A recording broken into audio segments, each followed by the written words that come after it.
good evening, and welcome.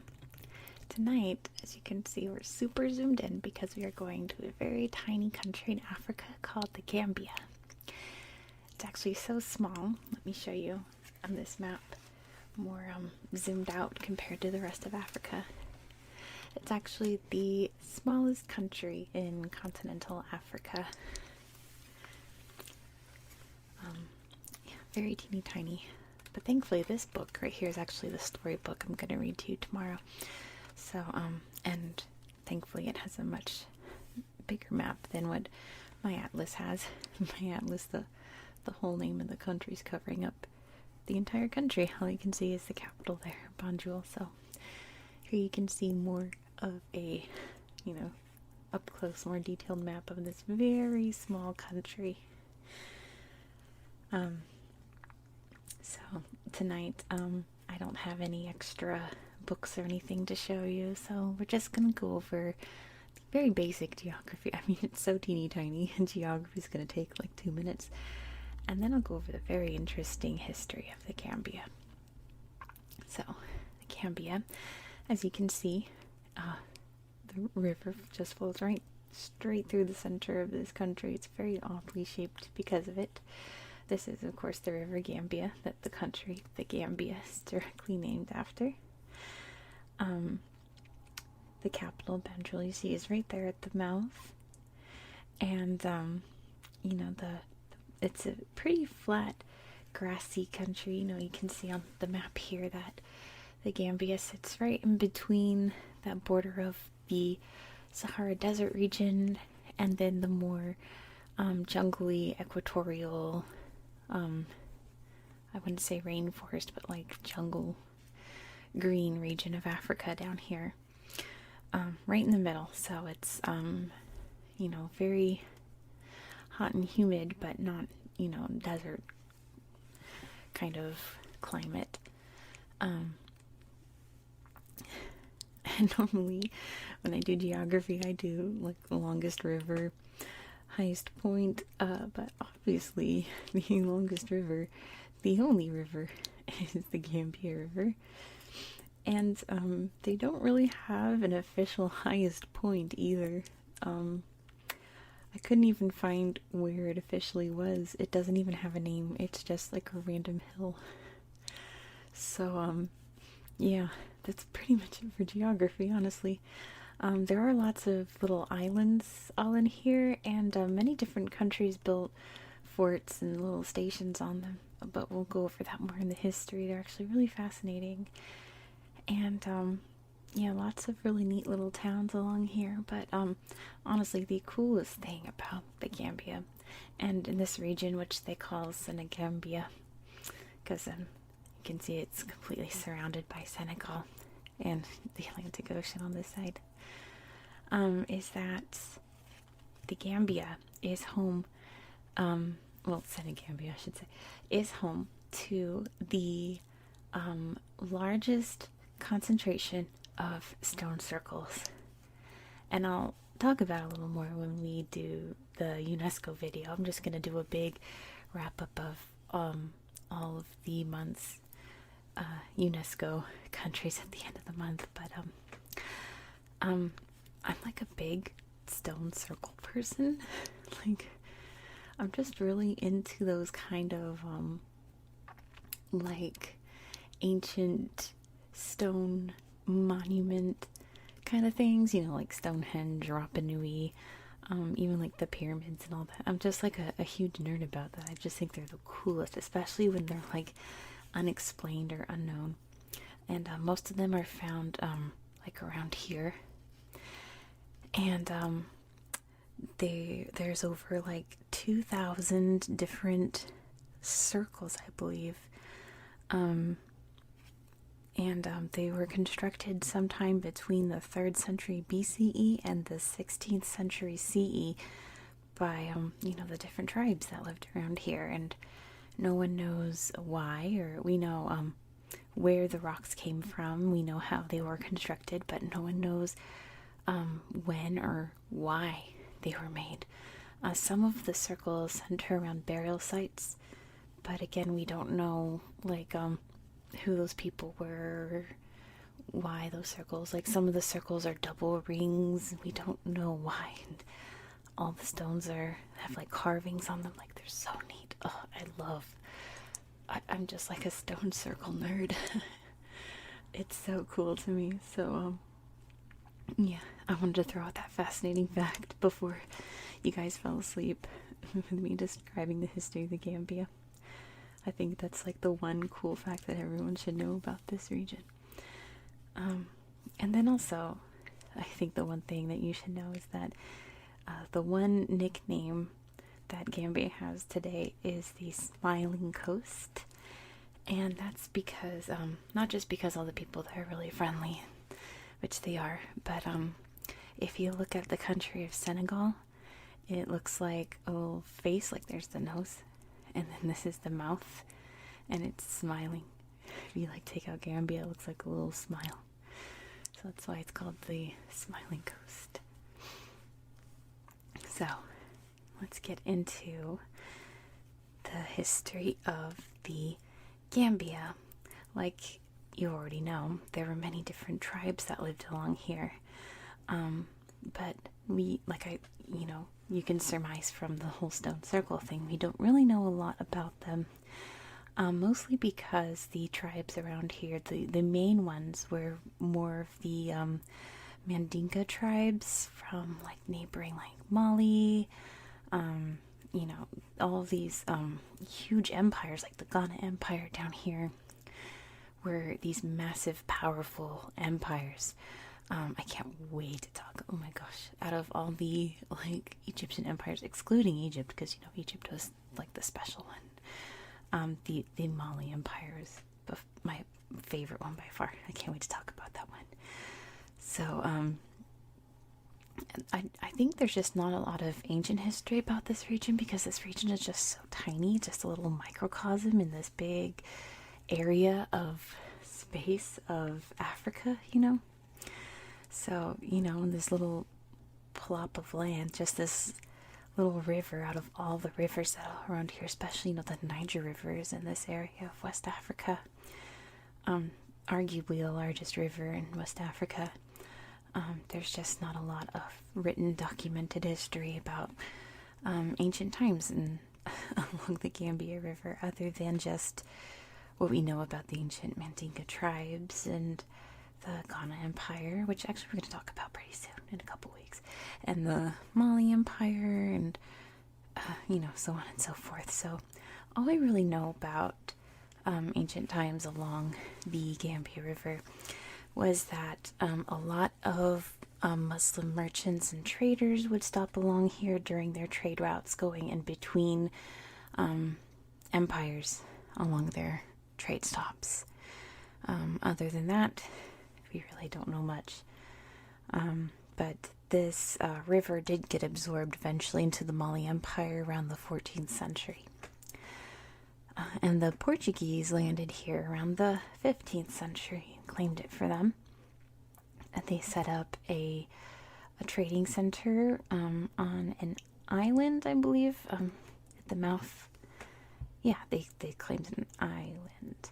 Yes, I'm trying to keep all the claims. There's a lot of different countries claim different parts of the river here. The Portuguese claimed an island. And now they claimed what is now Kunta Kinte Island. And started setting up a trade area for the Gambia River, for ivory and gold, and obviously for slaves.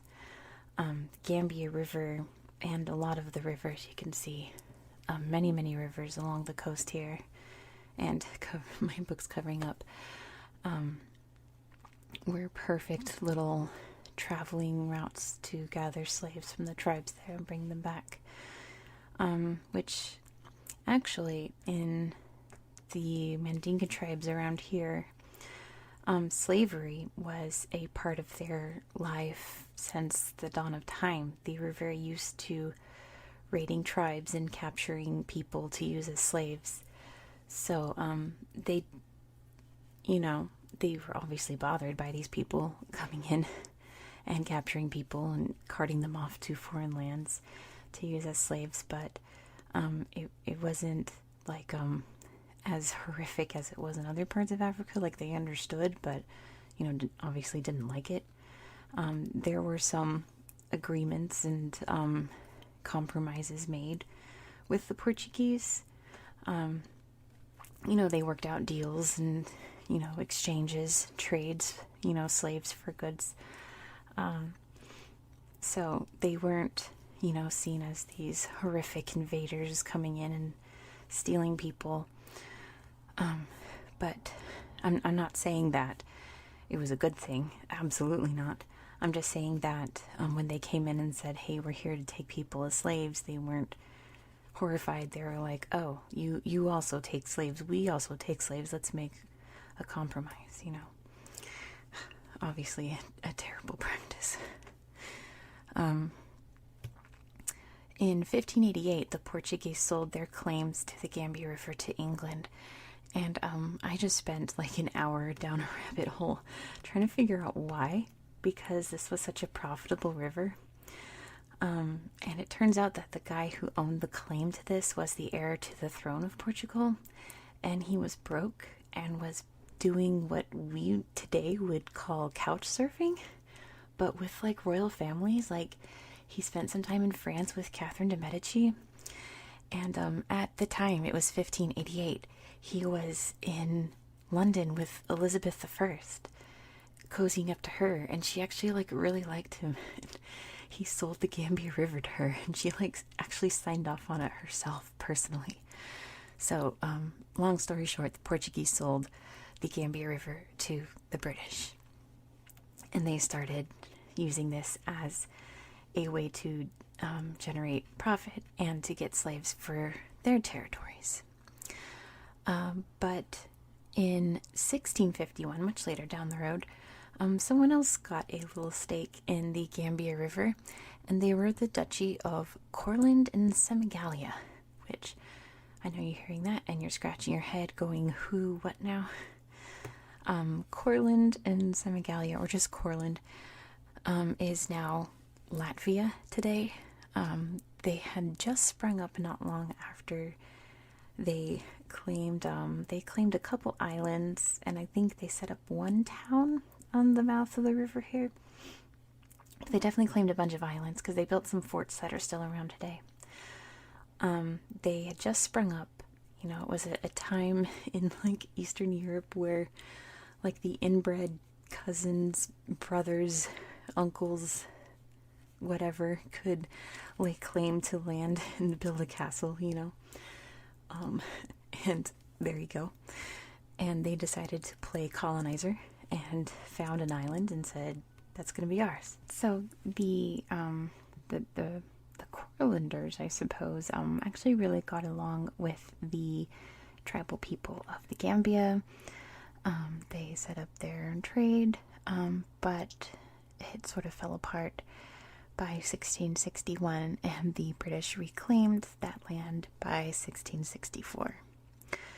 Now, if you know my series, you know that the British and the French do not like each other ever.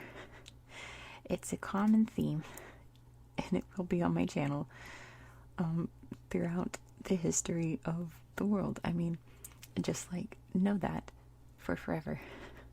Whenever I go through world history, Britain and France do not like each other from the founding of Britain and France until World War I. At the end of World War I, they like each other. So Senegal is French, and the Gambia River is owned by England, and that's a problem. They spend a long time fighting between each other because obviously the French don't want the British to have this island. The British would prefer it if the French were not around their river. They would, I'm sure they would rather have the rivers that the French have here. It's a long back and forth for a long time, and it doesn't really get resolved until the Treaty of Versailles in 1783, which actually that was when the American Revolution was formally resolved. Everything got divvied up then. And one of the results, they settled the whole Gambia River issue by saying that Britain could have this much of the Gambia River and everything else would be French. So that's why this border is so sharp and precise right here.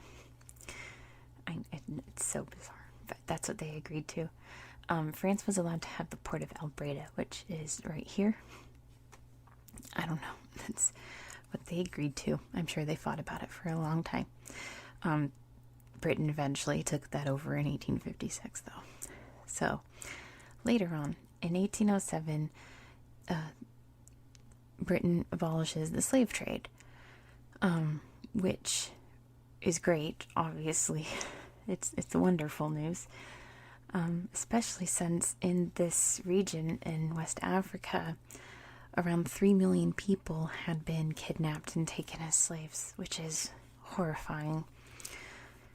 Honestly, one of the great tragedies of the world was the African slave trade. Honestly, anytime I read about it, I get sick to my stomach, but that's for another day. Britain's problem now is that they have this river, and the main point of this river was to take slaves, and now they can't take slaves. So what do they do with this river? It's basically useless, and especially since they fought so hard to get it, and they're not about to just drop it. That would embarrass them around the French right here. Like, they're stubborn. They fought so hard to have it. They're gonna keep it, gosh darn it.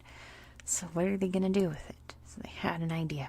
In 1816, they established the city of Bathurst, which is now Banjul. And the point of it was to set up a military base. It was a military city. And they used all those old forts, and they even built new ones to set up a watch post to find ships that were illegally carting slaves. And they would round up those ships and bring them in through the river and set the slaves free. So that was now the job for this region, was to find any illegal ships. It wasn't very successful, but now they had an official job, and that was what they did. And then they slowly, because they did not really want or need this territory, they slowly put the wheels in motion to get it to, let itself be free. First step was to establish it as a colony, get people in charge, get those people to, run it themselves, and then you can let it be independent. So it became a colony in 1888. In 1889, they renamed it to British Gambia. Oh, I never said where the name came from. So the Gambia River came from a Portuguese word. It was Combia, I believe, which means to trade. So it was the trade river where they traded with the tribes. And somehow that became Gambia. The name stuck. So it became British Gambia. And that was actually the year that they had another stubborn argument with the British because this territory was so small. They agreed finally with the French to let them have more space around the river. I think it was they were allowed, 2 miles or something? I forget the distance. I should have looked it up. Well, it says on here miles. Anyway, they were allowed a certain amount of space away from the river to a certain point where the river would no longer be navigatable by boat. So that is why the borders look like this. And it was someone's job to get in a boat and go down the river and measure out how far the land was on each side and draw up the actual borders. And apparently they ran through tribes of people, and they had to draw that line through the middle of tribes and say, well, now this half of the tribe's now in Senegal, and there were arguments, and they had to figure out where it ended, and it was a whole deal, but they did it. And the borders of the Gambia were now set officially in 1889. And then they finally got slavery in the colony abolished in 1906. So the slavery, like I told you about, where, the tribes would raid other tribes and take back slaves, They finally got that abolished in 1906. And then that's when they finally started to get self-governing going in this region. But they did not get full independence. They finally didn't get to withdraw, the British, fully withdraw until 1962. And that's really because they had bigger fish to fry. The Gambia was always so low on their list of things to do. It was so low on their list of priorities. It's not that it wasn't like they didn't care. There were 2 world wars in the meantime. And actually the Gambia fought in World War II. Some men fought for Britain in Burma. And I actually did a video on Myanmar. If you haven't seen that, if you're newer to my channel, you can learn all about the history of Myanmar there. And actually put a pin in that because Myanmar is going to come back in the Gambia's history. And, the war did come to Northern Africa thanks to Italy, so there were some battles that the Gambians fought in continental Africa, and I believe there's a World War II graveyard in the Gambia for soldiers who fought in Africa in World War II.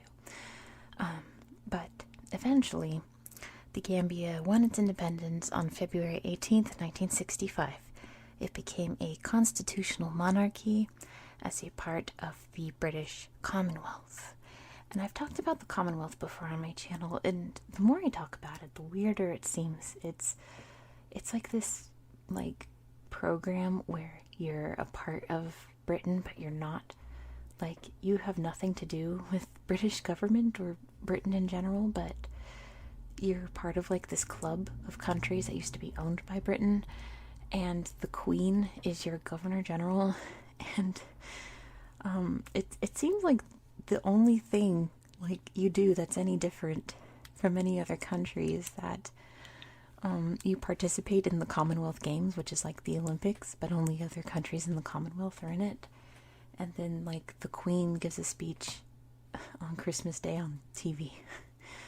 Other than that, it just seems like this cool club that you're all in. But yeah, it's just you're part of Britain, but you're not. But it wasn't long after that the Gambia held a referendum to see if they wanted to leave the Commonwealth, which failed. But then they did it again in 1970, and it passed. So they became a republic they got rid of the whole prime minister, governor general thing, and decided to hold elections to have a president. And their first president was named Sir Dada Jawara. And he was very popular, because I believe he was re-elected 5 times. He served for a very long time for a president. However, he did have 2 coups during his term. The first one was in 1981, and he was in London at the time. So, he had his hands tied. There were people storming the capital in Banjul and, threatening to take over his government, and he was up in England. So he called on Senegal to help, and they sent in a bunch of troops to fight off these people and kick them out. And they were successful. Many people died. It was very bloody. But, they saved the day in the end. And that started off a good friendship between the Gambia and Senegal. And they actually created, in the aftermath of that, the Senegambia Confederation, which was, supposed to be like a pact of unity. However, it sort of fell apart. The Gambia withdrew from it in 1989. They felt worried that Senegal was just going to absorb them. Not to mention Senegal was having a lot of tension with Mauritania at the time. The Gambia felt really ignored and left out of talks, so they withdrew and they never rejoined it. They never attempted to rekindle that confederation. The second coup, however, was successful, and Jawara was kicked out of office, and in his place was placed Yahya Jammeh. And he, by definition, was a dictator, despite still despite still holding elections and, technically following all the rules of a functional republic. journalists would just conveniently disappear, and anyone running against him would just very conveniently suddenly have crimes pop up and get arrested, and things like that. He would technically follow all the rules, but was also technically a dictator. It kind of reminds me of someone very recently in American politics, but we're not going to go there.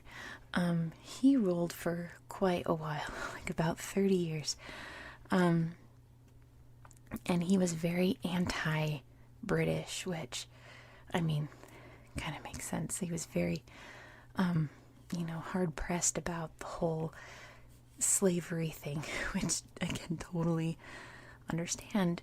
In 2014, the Gambia announced they were going to leave the Commonwealth because of their history of colonialism, which again seems fair to me. That seems like a good excuse to pull out of the Commonwealth, to be honest. So they did.